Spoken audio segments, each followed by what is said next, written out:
আজকে আমলা বিদ্রোহ নিয়ে কথা বলবো, তো তার আগে একটু পিছন থেকে শুরু করতে হবে অফিসার্স ক্লাব থেকে। এই ক্লাবটা একটা সরকারি সম্পত্তি এবং রাষ্ট্রীয় অর্থে পরিচালিত সামাজিক প্রতিষ্ঠান। এটা বহু বছর ধরে একটা নির্দিষ্ট গোষ্ঠীর নিয়ন্ত্রণে ছিল, যারা ক্লাবটাকে আওয়ামী লীগের দলীয় আড্ডাখানায় পরিণত করছিল। বিগত 15 বছরে এই সমস্ত কর্মকর্তা শুধু ফ্যাসিবাদ প্রতিষ্ঠার মাধ্যমে নিজেদের অপকর্ম সীমাবদ্ধ রাখেনি, তারা ভয়াবহ দুর্নীতিতে আকণ্ঠ নিমজ্জিত হয়েছিল। ক্ষমতাসীন দলের সঙ্গে জোটবদ্ধ হইয়া তারা দুর্নীতি এবং লুটপাটের মাধ্যমে বিপুল সম্পদ করায়ত্ত করছে। আমলারা মন্ত্রণালয়ের চিফ অ্যাকাউন্টস অফিসার হওয়ার কারণে সকল বড় বড় দুর্নীতিতে তারা বাগাইছে সিংহভাগ অর্থ, এখনও তারা বাগায়। এর বাইরে এই ধরনের কর্মকর্তাদের অতি উৎসাহের বিষয় ছিল গুম, খুন, গুরুতর জখম, অসংখ্য মিথ্যা মামলা এবং বিরোধী মতাবলম্বীদের দমনমূলক অপকর্ম। মত প্রকাশের স্বাধীনতাকে হরণ করার ক্ষেত্রে তারা ফ্যাসিস্ট চেতনার প্রতীক হয়ে উঠছিল। এই লোকগুলা ক্ষমতাসীন গোষ্ঠীর সক্রিয় অংশ হিসেবে কাজ করছে এবং খুনি হাসিনার ফ্যাসিবাদী নীতির অগ্রগামী সৈনিক ছিল। দুঃখজনকভাবে 5ই আগস্টের ছাত্র জনতার রক্তক্ষয়ী বিপ্লবের পরও এই সমস্ত অপরাধীদের চিহ্নিত করে জবাবদিহিতার আওতায় আনা সম্ভব হয়নি এখনো। এইটা অন্তর্বর্তীকালীন সরকারের একটা বড় ব্যর্থতা এবং জাতির জন্য গভীর হতাশার কারণ হয়ে আছে। 5ই আগস্টের পর পদোন্নতি প্রাপ্তিরাই এখন Bangladesh administrative service association BASA এই বাসার নেতৃত্ব দিচ্ছেন। অন্যদিকে বিএনপি অনুসারী পদোন্নতি বঞ্চিত অবসরপ্রাপ্তরা অফিসার্স ক্লাবের নেতৃত্ব দখল করছেন। এই দুই প্রতিষ্ঠান এর সদস্যদের নির্বাচিত প্রতিনিধিরা চালাচ্ছেন জবরদখলকারীরা। সবগুলো আসনে জোর কইরা বসে পড়ছেন। ক্লাব নেতৃত্বের অনুগতরাই এই বাসার নেতৃত্বে সমাসীন হয়েছেন। প্রশাসন ক্যাডার অফিসারদের একটা বহুমুখী সমবায় সমিতি আছে। এই সমিতি আর অফিসার্স ক্লাব এখন পরিচালিত হচ্ছে অভিন্ন ব্যক্তিদের নেতৃত্বে। ধানমন্ডিতে অবসর নামে অবসরপ্রাপ্ত কর্মকর্তাদের একটা সংস্থা আছে, তার নেতৃত্ব এখন এই সমস্ত নেতাদের করতলগত। এই দুইটার নেতৃত্বে যারা আছেন তারাও নির্বাচিত না, দখল করছে। এই যে 4টা সংগঠনের কথা বললাম, এই 4টা সংগঠনের পাশাপাশি নাম সর্বস্ব আরো 2টা সংগঠন অফিসার্স ক্লাব থেকে ভুইফোন নেতারা পরিচালনা করতেছে। বক্তৃতা বিবৃতির মাধ্যমে প্রশাসনকে নিয়মিত ভয়, ভীতি, হুমকি দামকি এইটা প্রদর্শনের জন্য ব্যবহৃত এই প্যাড সর্বস্ব সংগঠন 2টার নাম হইল বৈষম্য বিরোধী কর্মচারী ঐক্য ফোরাম এবং জুলাই আগস্ট গণবিপ্লব কমান্ড কাউন্সিল। ওরে বাবা, ডরাইছি। হ্যাঁ, বাস্তবে এই জাতীয় সংগঠনের কোনো অস্তিত্বই নাই। এর চেয়ে বড় জঘন্যতম প্রতারণা এবং জালিয়াতির ঘটনা আর কি হইতে পারে? অথচ প্রতিনিয়ত এই কাজটা করে যাচ্ছে অফিসার ক্লাব দখলকারী এই গং। আর এমনটাই হচ্ছে আজ বাংলাদেশের প্রশাসন ক্যাডারের সর্বোচ্চ পদে পৌঁছানো কিছু অফিসারের প্রকৃত মান এবং আসল চেহারা। 5ই আগস্ট ফ্যাসিবাদী শাসনের অবসানের পর ক্লাবের পরিবেশ উন্নত হবে এবং হারানো ঐতিহ্য ফিরে আসবে বলে আশা করা হয়েছিল, কিন্তু দুর্ভাগ্যজনকভাবে এক গোষ্ঠী থেকে আর এক গোষ্ঠীর দখলে ক্লাবের নেতৃত্ব হস্তান্তরিত হইয়া সেখানে দুর্নীতির নতুন অধ্যায়ের সূচনা হয়েছে। বর্তমানে ABM আব্দুল সাত্তারের নেতৃত্বে ক্লাবটা অনিয়ম এবং বেআইনি কর্মকাণ্ডের কেন্দ্রে পরিণত হয়েছে। জনাব সাত্তার 82 ব্যাচের প্রশাসনিক কর্মকর্তা, যিনি বিএনপি চেয়ারপারসন বেগম খালেদা জিয়ার একান্ত সচিব ছিলেন। সরকারি দায়িত্ব পালনকালে দুর্নীতির অভিযোগের কারণে বিতর্কিত ব্যক্তি। তিনি অফিসার্স ক্লাবের সাধারণ সম্পাদকের পদ দখল করছেন এবং সহযোগী হিসাবে দুর্বিনীত আরাক আমলা আব্দুল খালেককে কোষাধ্যক্ষ বানাইছেন, যা নিয়ে ব্যাপক প্রশ্ন উঠছে। বিশেষ করে ক্লাবের জন্য 400 কোটি টাকার নির্মীয়মান নতুন ভবন প্রকল্পকে কেন্দ্র করিয়া তাদের তৎপরতা ব্যাপক সন্দেহ সৃষ্টি করছে।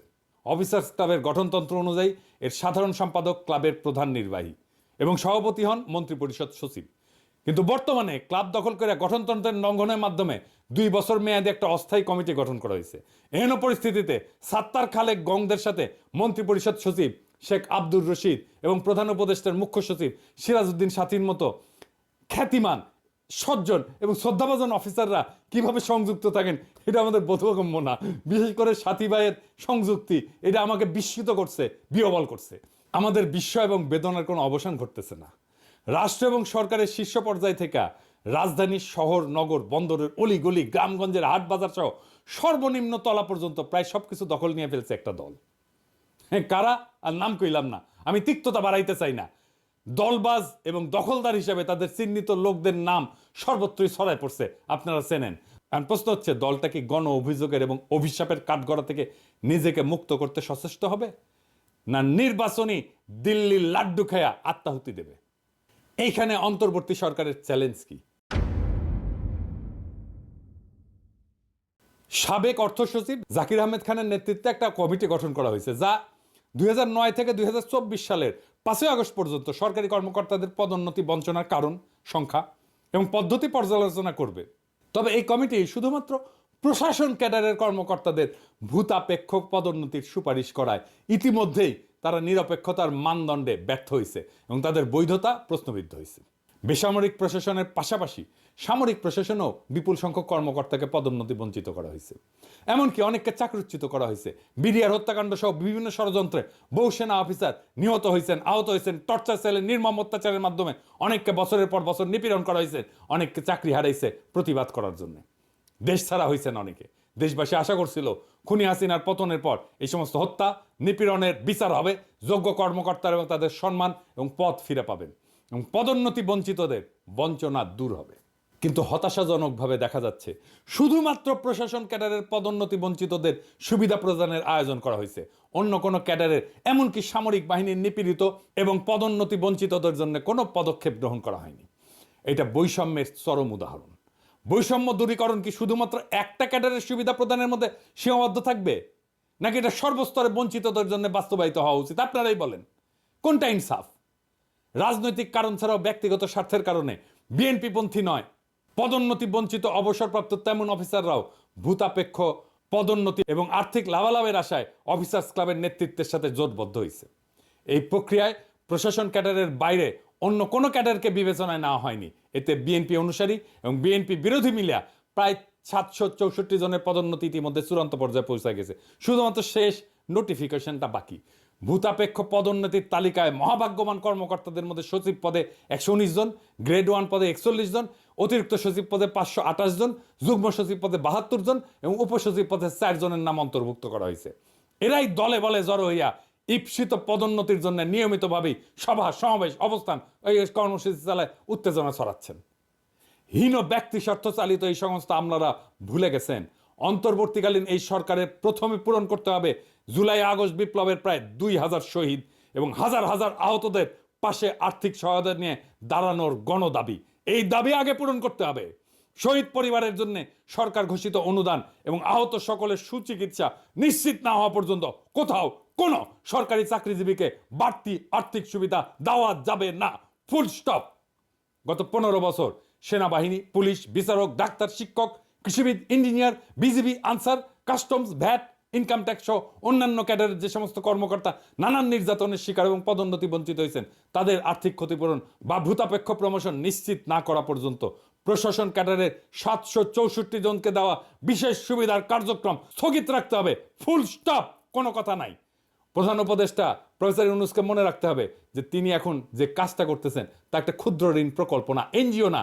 এটা শহীদ এবং আহত বিপ্লবীদের প্রতি জাতির ঋণ পরিশোধের সবচেয়ে বড় রাষ্ট্রীয় প্রকল্প পরিচালনা করা। তার সমাজসেবার উদার মানবিক মন এ কাজে নিশ্চয়ই গুরুত্বপূর্ণ ভূমিকা পালন করবে। কিন্তু তাকে যে দায়িত্ব আজ পালন করতে হচ্ছে তা যে এক কঠোর এবং কঠিন শতভাগ রাজনৈতিক কর্তব্য, পলিটিক্যাল টাস্ক, তা এখনো তিনি না বুঝলে ক্রমশ বিপদ বাড়বে। এইবার আসেন এই যে প্রশাসনিক স্বার্থান্বেষী মহল, এইটা নিয়ে কিছু আলাপ করি, তাহলে বুঝবেন এই আমলা বিদ্রোহের শিকড় কোথায়। অন্যদিকে হঠাৎ কইরা প্রশাসন সংস্কার কমিশন প্রাথমিকভাবে তাদের কয়েকটা সুপারিশ প্রকাশ করলে প্রশাসন ক্যাডারের কর্মকর্তারা সকল রীতিনীতি, আইন কানুন ভেঙে বিক্ষোভ প্রদর্শন করতে শুরু করছেন। বিশেষ করে পরীক্ষার মাধ্যমে উপসচিব প্রস্তাবের বিরুদ্ধে চাকরিরতরা প্রতিক্রিয়া দেখাইলে তাদের সাথে অবসরপ্রাপ্ত অফিসাররাও যোগ দেন। স্বার্থান্বেষী এই দুই পক্ষ যৌথ সভার আয়োজন করেন, যেখানে অন্য পেশার কয়েকজন উচ্চকণ্ঠী ব্যক্তিকে ডেকে আনা নিজেদের পক্ষে বক্তৃতা করেন। শুধু তাই না, এই সভায় ফ্যাসিস্ট সরকারের দোসর, সহযোগী এবং সুবিধাভোগী হিসেবে পরিচিত 2014, 2018, 2024 অনুষ্ঠিত জাতীয় সংসদ নির্বাচন পরিচালনাকালে ডিসি, ইউএনও হিসেবে দায়িত্ব পালনকারী কর্মকর্তাবৃন্দ সদল বলে যোগদান করে, যাদের অনেকেই বর্তমানে অতিরিক্ত, যুগ্ম এবং উপসচিব হিসেবে দায়িত্বরত অফিসার। সংবিধান, গণতন্ত্র, মৌলিক অধিকার লঙ্ঘনকারী এই সমস্ত ক্রিমিনাল কর্মকর্তারা আন্দোলনের এক ডামাডোল সৃষ্টি কইরা তাদের ঘৃণিত অতীত পরিচয় মুছে ফেলার সুযোগকে কাজে লাগাইতে কৌশলে সবার সাথে একাকার হয়ে যাওয়ার অপকর্মে সক্রিয়ভাবে অংশ নিতেছেন। বাংলাদেশের মানুষের স্মৃতি থেকে কখনো কি এই সকল অপরাধের কাহিনী মুছে যাবে? এটা কখনোই সম্ভব না। এই ক্যাডারেরা, এই সচিবালয়ের এই কর্মকর্তারা কি বিবৃতি দিছিল দেখেন আন্দোলনের সময়। আমরা এটা ভুলি নাই। ক্ষতিগ্রস্ত রাজনৈতিক পক্ষ 2008 সালের নির্বাচনকে বাংলাদেশের সেই সময় সেনাপ্রধান মঈনুল আহমেদের পরিচালনায় ভারত সরকারের তৎকালীন বিদেশমন্ত্রী প্রণব মুখার্জির ইন্ধনে অনুষ্ঠিত একটা পাতানো নির্বাচন হিসাবে বিবেচনা করেন, যার উদ্দেশ্য ছিল খুনি হাসিনাকে ক্ষমতায় আনা। তবে তত্ত্বাবধায়ক সরকার ব্যবস্থা বিলুপ্তি পরবর্তী পর্বের নির্বাচনের ধারা ছিল বাংলাদেশের রাজনৈতিক ইতিহাসের সবচেয়ে অগ্রহণযোগ্য, ঘৃণিত এবং কলঙ্কিত অধ্যায়। 2014 সালে অনুষ্ঠিত একতরফা বিনা ভোটের নির্বাচনটা, যেখানে 153 জন এমপি বিনা প্রতিদ্বন্দ্বিতায় জয়ী হন, তা দেশবাসীর মধ্যে ব্যাপক ক্ষোভ এবং নিন্দার সৃষ্টি করছিল। এরপর 2018 সালের নিশিরাতের নির্বাচন ছিল এক কালিমালিপ্ত অধ্যায়। সেখানে ডিসি, এসপি, ইউনো এবং ওসিদের নেতৃত্বে রাতের আধারে ব্যালট পেপার নৌকা সিলমেরা ব্যালট বাক্স ভর্তি করা হয়েছিল। এছাড়া সর্বশেষ 2024 সালের ডামি নির্বাচনও এক মহাকেলেঙ্কারি হিসেবে লেখা থাকবে, যা ভোটের মাধ্যমে জনগণের স্বাধীন ইচ্ছা এবং পছন্দ অনুযায়ী সরকার গঠনের সকল ধারণাকে ধূলিসাৎ করে দিছিল। এসব নির্বাচন শুধুমাত্র গণতন্ত্রের অবমাননা না, দেশের ঐক্য, রাজনৈতিক স্থিতিশীলতা এবং বিশ্বাসযোগ্যতার জন্য এক বড় ধরনের বিপদ হয়ে দাঁড়াইছিল। 2014, 2018 এবং 2024 জাতীয় সংসদ নির্বাচন এবং ফ্যাসিবাদী শাসনামলে পরিচালিত স্থানীয় নির্বাচনে দায়িত্ব পালনকারী জেলা প্রশাসক, এসপি, ইউনো, ওসিদের চিহ্নিত কইরা তাদের জবাবদিহিতার আওতায় আনা প্রয়োজন। অনেক দেরি হয়ে গেছে, কিন্তু এখন এই কাজ শুরু করতে হবে। ওই সময়কার সকল প্রধান নির্বাচন কমিশনার, অন্যান্য কমিশনার, তথাকথিত ভোট ব্যবস্থাপনা এবং আইন শৃঙ্খলা রক্ষার দায়িত্বপ্রাপ্ত সংশ্লিষ্ট বিভিন্ন মন্ত্রণালয়ের সচিব, পুলিশের আইজিপি, তাদের বিভিন্ন বিভাগ, আনসার বিজিবির নানান স্তরের উচ্চপদস্থ কর্মকর্তা সহ সংশ্লিষ্ট সকল অফিসার কর্মচারীকে অবশ্যই অভিযুক্তের কাঠগড়ায় দাঁড় করাইতে হবে। কারণ এদের ভূমিকা গণতন্ত্রের ক্ষতি সাধন এবং ভোটাধিকার হরণের ক্ষেত্রে অত্যন্ত গুরুত্বপূর্ণ ছিল। 2 নাম্বার, এই কর্মকর্তারা ফ্যাসিবাদী শাসনের ইচ্ছা পূরণের জন্য নিরপেক্ষতা বিসর্জন দিচ্ছেন, সরকারি চাকরিবিধির লঙ্ঘন এবং প্রশাসনিক ক্ষমতার অপব্যবহার করছেন। 3 নাম্বার, তাদের কার্যক্রম তদন্ত কইরা উপযুক্ত শাস্তির ব্যবস্থা করা হলে ভবিষ্যতে এই ধরনের অনিয়ম প্রতিরোধ করা সম্ভব হবে। এইবার আসেন এই অসৎ আমলাতন্ত্রের সাথে রাজনৈতিক মৈত্রী কিভাবে হইছে বিরোধী দলের, যারা ফ্যাসিবাদ বিরোধী লড়াই করছে, সেইটা একটু দেখে নিই। ফ্যাসিবাদের অনুসারীদের সাথে বিএনপিপন্থী অফিসারদের একটা অশুভ মৈত্রী হয়েছে। এই মৈত্রীর বিষয়টা দলের হাইকমান্ডের নজরে পড়লেও তারাই নিয়ে কোনো পদক্ষেপ গ্রহণ না করে নীরবতা অবলম্বন করতেছেন। অন্তর্বর্তীকালীন সরকার চাপে পড়ায় দলটার নেতারা আমোদিত হচ্ছেন। সরকারকে কোণঠাসা কইরা দলটা জনপ্রশাসনের উপর তাদের আধিপত্য বৃষ্টির চেষ্টা করতেছে, যা আগাম নির্বাচন এবং ভবিষ্যতের ভোট যুদ্ধে ছলে বলে কৌশলে ব্যালট বাক্সে নিজেদের ভোট বাড়ানোর জন্য সহায়ক হবে বলে তারা চিন্তা করতেছেন। ইতিমধ্যে উপজেলা পর্যায় থেকে সচিবালয় পর্যন্ত বিভিন্ন বিভাগ, দপ্তর, পরিদপ্তর, বদলি, পদোন্নতি, টেন্ডার অনুমোদন, আটকে থাকা বিলের অর্থসার এবং বালু পাথর উত্তোলন সহ নানা বিষয়ের তদবির নিয়ে রাজধানীর অফিসার্স ক্লাবে এক সরব তদবিরের হাট বসছে, যেখানে দালালদের অবাধ আনাগোনা লক্ষ্য করা যাচ্ছে। এই বিশৃঙ্খল পরিস্থিতির সুযোগ নিয়ে বিএনপি নেতারাও তাদের ব্যক্তিগত তদবির নির্বিঘ্নে বাস্তবায়ন করায় নিচ্ছে। অসৎ দুর্নীতিবাজ আমলাদের এই অপরাধী চক্র অফিসার্স ক্লাব, অবসর সংস্থা এবং সমবায় সমিতির মতো প্রতিষ্ঠানগুলোতে এক ছত্র দখল করে ফেলছে। এই সমস্ত প্রতিষ্ঠানে বিপুল অঙ্কের আর্থিক লেনদেন এবং কার্যক্রম আছে, যা তাদের আরও প্রভাবশালী হওয়ার সুযোগ তৈরি করছে। এর ফলে তারা প্রশাসনের অভ্যন্তরে ব্যাপক কর্তৃত্ব প্রতিষ্ঠা করতে সক্ষম হয়েছে এবং তাদের আস্পর্ধা এমন মাত্রায় পৌঁছাইছে যে তারা লাগামহীন উচ্ছৃঙ্খল আচরণে সাহস পাচ্ছে। উদাহরণ হিসেবে বলতে চাই, জনপ্রশাসন সংস্কার কমিশনের প্রধানের বিরুদ্ধে মানহানিকর বক্তব্য করা, তার পদত্যাগের দাবি তোলা এবং 4 জানুয়ারির মহাসমাবেশের আয়োজনের ঘোষণা, এই সমস্ত কার্যক্রমের একমাত্র উদ্দেশ্য হলো প্রশাসনের উপর একছত্র আধিপত্য বিস্তার এবং রাষ্ট্রের এই গুরুত্বপূর্ণ অঙ্গকে নিজেদের নিয়ন্ত্রণে নিয়ে আসা। জনপ্রশাসন সহ সরকারের বিভিন্ন প্রতিষ্ঠানে অসৎ এবং দুর্নীতিবাজদের মধ্যে আজ যে সার্বজনীন ঐক্যের ধারা পরিলক্ষিত হচ্ছে, তা বাংলাদেশের গণতন্ত্র এবং সুশাসনের স্বপ্নকে কার্যত দুরূহ করে তুলবে। এই হীন স্বার্থবাদী গোষ্ঠী নিজেদের অনৈতিক কার্যক্রম চালায় যেতে ইতিমধ্যে সুবিধাজনক রাজনৈতিক মিত্র খুঁজে পেয়েছে এবং তাদের মধ্যে শক্তিশালী সমঝোতা গড়ে উঠছে। তাদের এই সংঘবদ্ধ কার্যক্রম সংস্কার অভিমুখী নীতিমালা বাস্তবায়নের পথে বড় ধরনের প্রতিবন্ধকতা সৃষ্টি করবে। প্রশাসনের এই গণবিরোধী অংশ কৌশলে রাজনৈতিক এবং প্রশাসনিক সিদ্ধান্তগুলোকে নিজেদের স্বার্থের অনুকূলে নিয়ে আসার চেষ্টা করছে, যা জনস্বার্থের সম্পূর্ণ উল্টা দিকে।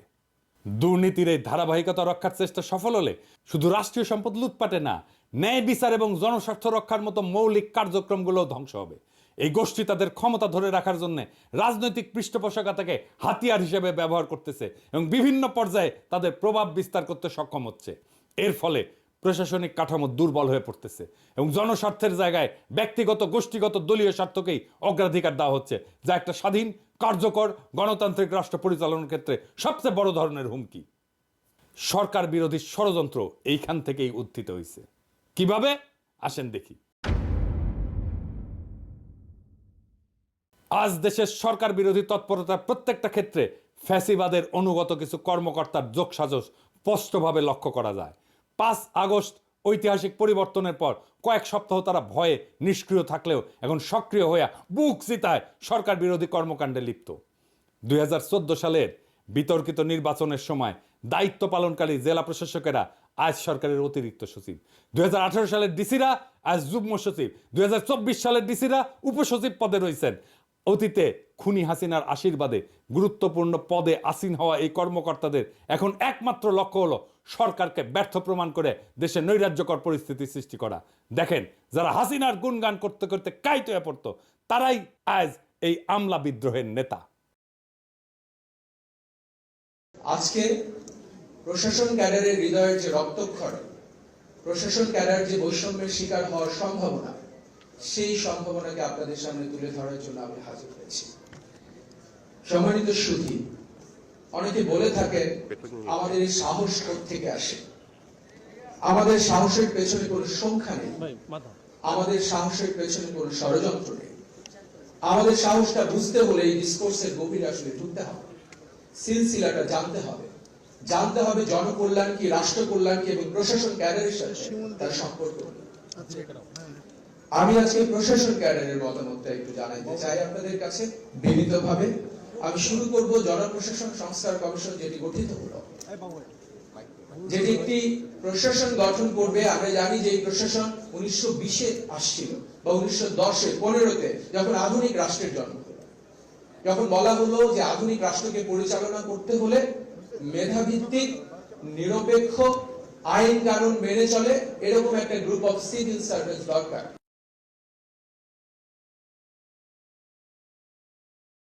আমার স্বপ্ন ছুঁয়ে দিতে এই ফেলোশিপ এবং আপনি এক চিরস্থায়ী অনুপ্রেরণা হয়ে থাকবেন।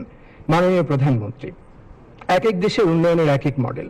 1,47,000 বর্গ কিলোমিটারে প্রায় 17 কোটি মুখ, এত বিপুল সংখ্যক মানুষের খাদ্য, বস্ত্র, বাসস্থান, চিকিৎসা ও শিক্ষা নিশ্চিত করে উন্নত জীবনের স্বপ্ন দেখানোর যে অর্থনীতি, সেটি কোনো সহজ উন্নয়ন অর্থনীতি নয়। সেখানে তত্ত্বকে সাহস দিয়ে মোকাবেলা করতে হয়, যেটি আপনি করেছেন। অর্থনীতির এই মডেলকেই অনেকে শেখ হাসিনা মডেল বলেন এবং আমরা এই মডেলে 2041-এ যেতে চাই। আপনার সুস্বাস্থ্য ও দীর্ঘায়ু কামনায় শেষ করছি। সকলকে ধন্যবাদ। জয় বাংলা, জয় বঙ্গবন্ধু। দেখেছেন কারা? কিছু উপদেষ্টা এই কর্মকর্তাদের দক্ষ বলে প্রশংসা কইরা তাদের গুরুত্বপূর্ণ পদে নিয়োগ দিচ্ছেন এবং আরো পদোন্নতির জন্য সুপারিশ করতেছেন। কিরকম উপদেষ্টা দেখেন তাইলে। কিন্তু বাস্তবে তারা ছদ্মবেশে সরকারের বিরুদ্ধে অন্তর্ঘাত চালায় যাচ্ছেন। কোন আক্কেলে বিএনপি জামাতের সমর্থিত আমলা এদের সাথে মিলা সরকার বিরোধী ষড়যন্ত্রে লিপ্ত হয়েছেন? কার স্বার্থে? কাকে সুবিধা দিতে? আপনারা ওই মতলববাজ আমলাদের চিনেন না? আপনাদের দলের ফেসবুক বিপ্লবীরা একদিকে আমাকে বলে নৈরাজ্যবাদী, কিন্তু আপনারা এখন কি করতেছেন? কোন সুরাজ্য করতেছেন? এই আমলা বিদ্রোহের আগুনে ঘি ডাইলা কার স্বার্থ রক্ষা করতেছেন? এই প্রশ্ন জনতার কাছে আপনাদেরকে দিতে হবে। এই গোষ্ঠী কৌশলে সরকারের অভ্যন্তরে বিভ্রান্তি এবং অস্থিতিশীলতা সৃষ্টি করতেছে। মতলববাজ এমন কর্মকর্তাদের চিহ্নিত কইরা দ্রুত এদের প্রতিরোধের পদক্ষেপ গ্রহণ করা জরুরি। একই সঙ্গে সরকারের গুরুত্বপূর্ণ পদে নিয়োগের ক্ষেত্রে সতর্কতা অবলম্বন এবং প্রাসঙ্গিক যোগ্যতা যাচাই করা আবশ্যক। সরকার যদি এখনই এই কর্মকর্তাদের চিহ্নিত করে তাদের কার্যক্রমের জন্য জবাবদিহিতার আওতায় না আনে, তবে এর ফলাফল হবে অত্যন্ত মারাত্মক। এদের অপতৎপরতা শুধু সরকারের স্থিতিশীলতাকে হুমকির মুখে ফেলবে না, বরং দেশের গণতন্ত্রায়ন এবং সার্বিক উন্নয়নকে ব্যাহত করবে। এই কথা ভুলে গেলে চলবে না যে খুনি হাসিনার শাসনামলে সচিব এবং অতিরিক্ত সচিব পদে যারা পদোন্নতি পাইছিলেন, তাদের একজনকেও এই চাকরিতে রাখা যাবে না।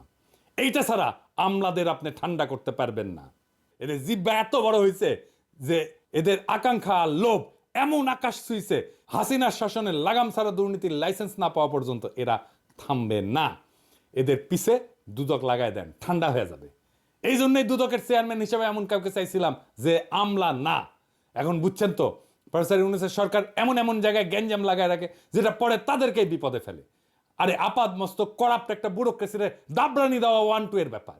ভালো হইয়া যান আমলা ভাইয়েরা, কাম কাজে মন দেন।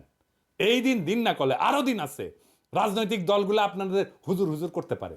শেরের উপরে সোয়াশের আছে, আপনাদের হ্যাডম জয় বাংলা করে দিতে পারবে এমন শক্তিও বাংলাদেশে আছে। ফুটেন, বাড়ির যান, যা কামাইছেন ওইটা নিয়ে থাকেন, শেষে ম্যাঙ্গো আর স্যাক বোধ গান হয়ে যাবে। কারণ জনতা জেগে আছে, টাইগার আভি তাক জিন্দা হয়, ইনকিলাব জিন্দাবাদ।